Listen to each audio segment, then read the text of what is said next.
बिस्मिल्लाहिर्रहमानिर्रहीम। अस्सलाम वालेकुम प्यारे व्यूअर्स, उम्मीद है बिल्कुल ठीक होंगे। आज मैं आपके साथ शेयर करने जा रही हूँ घर में मौजूद आम चीज़ों के साथ बटन बिस्किट की नहायत ही मज़ेदार और फ्लेवरफुल रेसिपी। स्पेशली ये बिगिनर्स के लिए है। बहुत ही आसान तरीका है, बहुत जल्दी बन जाने वाले ये बिस्किट हैं। तो इसके लिए जो है ना, सबसे पहले हमने एक अंडा लेना है, इसको एक बाउल में डाल लेना है और इसको जो है ना हमने अच्छी तरह से बीट कर लेना है। अच्छी तरह से बीट करने के बाद जो है ना, इसके अंदर हम डालेंगे 1 टीस्पून भर के इसके अंदर हमने वनीला एसेंस का डालना है। ठीक है, बहुत प्यारी सी खुशबू के लिए जो है ना वनीला एसेंस आपने लाजमी डालना है। उसके बाद इसके अंदर 5 टेबलस्पून जो है ना मेल्टेड या देसी घी के डाल लें या मक्खन के डाल लें या फिर आम जो घी होता है ना उसके डाल लें। मैंने आम घी जो हमारे घरों में यूज़ होता है ना वही डाला है इसके अंदर। ठीक है, 5 टेबलस्पून आपने उसके डालने हैं। अच्छी तरह से ना तकरीबन 5 से 6 मिनट तक इसको बीट कर लेना है। उसके बाद इसके अंदर चीनी डालनी है। चीनी जो है ना, इसको आपने पीस के उसके बाद इसको स्ट्रेन कर लेना है। बिल्कुल आइसिंग जो शुगर होती है ना वो यूज़ करनी है यहाँ पर। इसके अंदर मैंने 4 टेबलस्पून डाले हैं। अब हमने इसको भी 5 से 6 मिनट तक अच्छी तरह से इसके अंदर मिक्स कर लेना है। ठीक है, अच्छी तरह से मिक्स करने के बाद जो है ना, इसके अंदर अब हम डालेंगे मैदा। ठीक है, मैदा जो है ना यहाँ पर आपने पोर्शन में डालना है, एकदम से नहीं डालना है।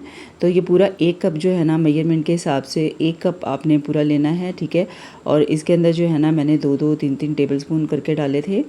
1/4 टीस्पून जो है ना इसके अंदर हमने बेकिंग पाउडर डालना है। ठीक है, उसके बाद इसको इस तरीके से स्ट्रेन कर लेना है।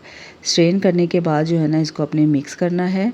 ठीक है, अच्छी तरह से मिक्स कर लेना है इसी के साथ एग बीटर जो है ना इसके साथ। ठीक है, उसके बाद बाकी जो है ना पहले हाफ़ डाला था, उसके बाद दोबारा से मैंने डाला है और इसको इसी तरीके से ना स्ट्रेन करके डालना है और अच्छी तरह से मिक्स कर लेना है। ठीक है, अगर इसके साथ एग बीटर के साथ अच्छी तरह से मिक्स ना हो तो आप हाथ के साथ भी कर सकते हैं।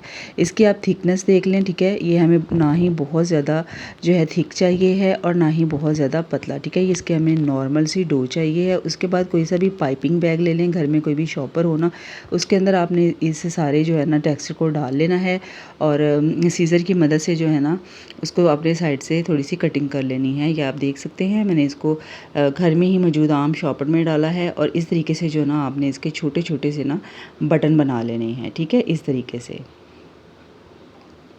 अब आपने जो साइज़ है ना इनका यही रखना है। ठीक है, क्योंकि जब हम बेक करेंगे ना तो ये मज़ीद और ज़्यादा जो है ना ये फ्लफ़ी हो जाएंगे। तो आपने साइज़ इनका यही रखना है। ठीक है, इस तरीके से आपने सारे जो है ना इस तरह से लगा देने हैं और इसके लिए बेकिंग ट्रे ज़रूरी नहीं है। घर में आम जो ढक्कन होते हैं ना उसी के ऊपर आप इस तरीके से आप लगा सकते हैं, बेक कर सकते हैं। बहुत ईज़िली जो है ना ये बेक हो जाएंगे। उसके बाद इसके ऊपर जो है ना हमने पर्ल्स लगा देने हैं खूबसूरती के लिए। ठीक है, ये जो केक के ऊपर लगाते हैं ना ये बाज़ार से ईज़िली मिल जाते हैं, स्प्रिंकल्स होते हैं। ठीक है, ये आपने लगा देने हैं इसके ऊपर।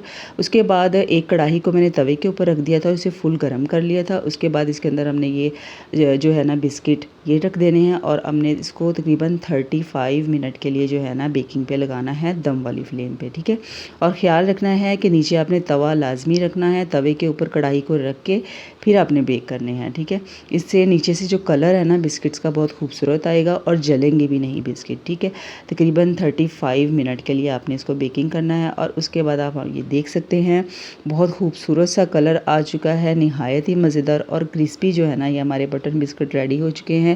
अगर आपको ये रेसिपी लगे तो मुझे कमेंट में ज़रूर बताइएगा और ऐसी ही रेसिपीज़ के लिए चैनल को सब्सक्राइब करना मत भूलिएगा। अपना बहुत सारा ख्याल रखिएगा। अल्लाह हाफिज़, फ़ी अमान अल्लाह।